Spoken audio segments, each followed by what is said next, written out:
Hello, everyone, and welcome to another episode of Humanitarian Horizons. Christina DiArcangelo Unveiled. And I'm so excited to have my guest on today, who, from my first season of my podcast, you're probably familiar with, my friend and colleague, Kimberly Wilsey.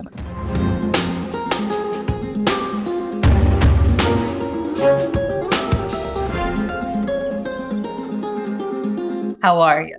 I am good. How are you today? Thank you for having me again. Thank you so much. I am fantastic. I am so happy to have you on today because we are going to talk about something that you and I talk about all the time. Yes. And especially since it's Mental Health Awareness Month, it's important for us to talk about friendships as it relates to mental health. And the ironic thing that keeps happening, I don't know how this keeps happening. I had shot just a previous podcast before coming on to this one. And we were not even talking about, we were talking about mental health, obviously, but friendships came up in, relational to being sick and not feeling well and seeing that people who you thought were your friends aren't your friends any longer because they don't want to deal with whatever it is that you have because you're being dramatic or whatever, a hypochondriac, people like to say, especially with women, which I've talked about in several of my podcasts lately with some of the women guests I've had on, where women are sometimes labeled as being anxious when there's other things wrong with us. So Kimberly and I are going to talk about friendship and mental health and how important it is. And so now I'll stop talking and turn it over to Kimberly so that she can join in the fun. Yes, I think it's such an important topic, being that it's Mental Health Awareness Month. There's just so many just stigmas around mental health. And I think we tend to really separate it from the person when we hear that they're struggling. And a lot of times when somebody either is professionally diagnosed with mental health disorder or just going through really difficult life changes, they tend to isolate themselves, right? I think there's a lot of guilt and shame, embarrassment associated with it. And we almost feel as an individual or even as a woman, because I know I experienced this personally, that I'm such a burden and I don't want to ask for help. I feel like we grow up where we always have to be strong and just put a smile on our face. Or how you doing? Are you fine? Oh, I'm fine. But inside you're just screaming because you have really no idea what's going on with your mental health, your emotional health. Everything's tying together. And that's why I think it's so important to have those female friendships because they really rally around, you as an individual. They provide support, like a sense of community and connection. So it's important to invest time into those friendships. And to your point, you do start to realize those individuals that are really there to show up for you. And sometimes your circle does tend to get a lot smaller. Right? When you're going through really big life changes or struggling with your mental health. And also sometimes you see things about them that you didn't see before, right? Because you're more aware of things because you're focused on the fact that you don't feel top notch. So you kind of pay attention to things a little bit more and you notice things that perhaps you wouldn't have noticed before. And now you do. And so then it's like, okay, well, it's time to purge because I can't have that person in my life because of XYZ. It doesn't fit with where I sit. And we change all the time as humans, right? Yes. And our views on things and how we live our lives. And we're hopefully always trying to improve, But when that happens, then you have a tendency to shake them off. It's like a tree with the leaves in the fall. Yep. And it just falls away.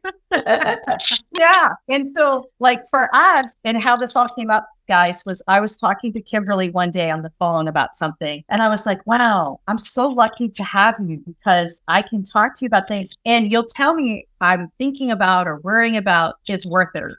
You give me feedback. You're not afraid to express yourself to me and say, listen, I don't really think that's a good idea. Or, oh, yeah, that's great. And I think, blah, and I know for me, that's been really helpful because there's so many things that go on and you don't have a lot of trust to be able to talk about this. And you're very vulnerable when we talk about some of the things we talk about. Absolutely. I think being vulnerable is key. And a lot of times that is perceived as a weakness where I view it as a strength to be that self-aware that you need help, you're struggling, you know really what's going on with your mental health, emotional health, if it's hormonal.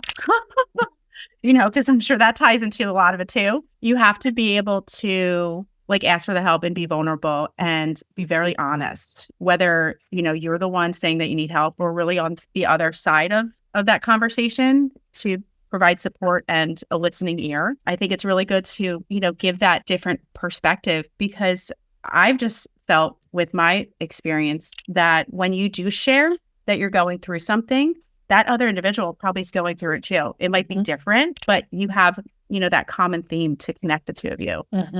Really talk through it, which is important. It really is. It's okay. Always things going on. We have guests today. We do have guests. People can't see because it's blurred out, but don't worry. It's not anybody coming out of the wall attacking Kimberly. No. But yeah, I love that you said that, because a lot of times things have happened with that person that may or may not be the same, but it still puts you in that spot of, oh, I understand, I sent you a text this morning about somebody I know that you know who it is. And this person it was a child, and has a geriatric pregnancy. That's what they call it. And it's over 35, which I think is ludicrous, by the way, because I had my son over 35 and I was not a geriatric. Yeah, you're high risk, right? And, she's having some complications. She's okay. But, it was just like, wow, I get that, because I had a child and I know how scary it could be. Yeah. And I had, she has blood pressure issues right now, which is serious when you're pregnant. Absolutely. And I had blood pressure issues too. Luckily, I was not hospitalized with it. But when my blood pressure would go up, my nose would bleed. I'd be in meetings and I'd bleed and bleed and bleed, tissues. And you're pregnant, you're uncomfortable. Oh. And so I'm only bringing this up because it's exactly what you just said. I'm not pregnant now, and I didn't have to be hospitalized for high blood pressure, thank goodness. But I had blood pressure issues, and I get, and I only had, that was my only child that I was pregnant with. I didn't have another kid. This person has another kid who's, your oldest son's age. So it's a lot, It's a lot. Yeah, absolutely. You have to come from a place of empathy. Even if you haven't experienced that, I just think being a woman, like we're very nurturing, right? So we definitely lead with our heart. It's so important. And when you spoke about, you'll start identifying the people that, leave, that's okay, right? I've had to really come to grips with a lot of friendships that I was always grateful for having that friendship, what that person's taught me, being a part of my life. But it's okay when they kind of exit stage, because you start surrounding yourself with people that serve your highest good and that are really there for you, that aren't toxic. And you start really kind of like protecting your peace and those individuals and those friendships by creating also boundaries. That's an amazing point. And I think just to dovetail off of that, when they do exit left or right from the stage, remember, you have to grieve the loss, because it's a loss, even though it was your loss, right? Meaning you were the one that was like, see ya, you pushed it, and you know that you needed to do that for yourself. Yeah. Sometimes you beat yourself up, right? Well, absolutely. Yeah. Was I overreacting? Because I ask you stuff like that all the time. Really? Do you think I'm overreacting? Do you think I shouldn't have said that because maybe that triggered so-and-so? And you're always like, no, you have to tell people how you feel. Yes. Because if you don't, what kind of friendship do you have? Yeah. It's nothing. I've got nothing. If that's what this is all about. So it's important to grieve. And a lot of people don't talk about that kind of stuff, because grief is equated to death. And so if you can think about it, it's like the death of your friendship or a relationship, if it's a significant other situation, that is a death. So you need to grieve properly and help your own mental health with understanding that it's okay to feel sad about it. Yes, But you did the absolutely. right thing. Yeah, you did the right thing. It's okay to feel sad. It's okay to look back on those memories and try to remember the good times versus the difficult times. And just know that those individuals are always out there, in the world, and to just kind of send them love and gratitude, well wishes. Yep. Maybe those individuals come back into your life when you need them. I'm a firm believer that, people come into your life when you most need them. There's different people that are put in your path, certain stages. And that's why they exit, and some might return. But if they don't, it's okay. And you really just have to, just extend love and gratitude. Because then you're going to have that sense of peace and healing. You're going to start really taking care of yourself. And then the other thing that happens sometimes, if you do allow them to come back, sometimes you're hoping for a different outcome, right?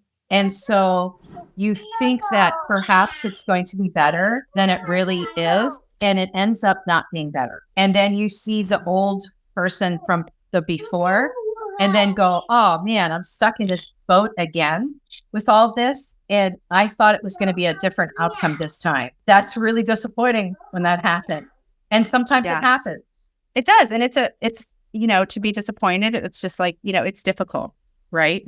It hurts when you get disappointed. There has to be like a level of just kind of like acceptance there, and that it's okay, because we have to continue to move forward. Like you said, we're always changing. There's nothing constant but change. And that comes with growth. And growth is also painful and uncomfortable. Yes. And you've got to be kind to yourself during all this stuff, right? And not just be like, oh my God, this is happening or that's happening. What did I do? And then you start judging yourself.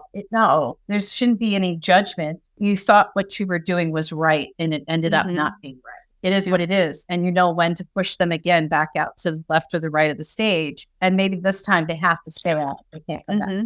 Yeah. And it's okay going through those moments. If you don't have an answer for yourself, you can get clarity on it. To, again, reach out to those friends, right? If it's not going to be family, it's going to be those friends, because they're going to be honest with you. And also they're, aside from support, they're going to really kind of also empower you during those difficult times, to help you stand up for yourself as well. There have been so many times where, we all love our family, right? But sometimes it's difficult to have those conversations with what you're experiencing, especially as a woman, with family members. If it's not with like a husband, spouse, partner, sister, brother, you really got to go get those girlfriends and sit with them and speak with them.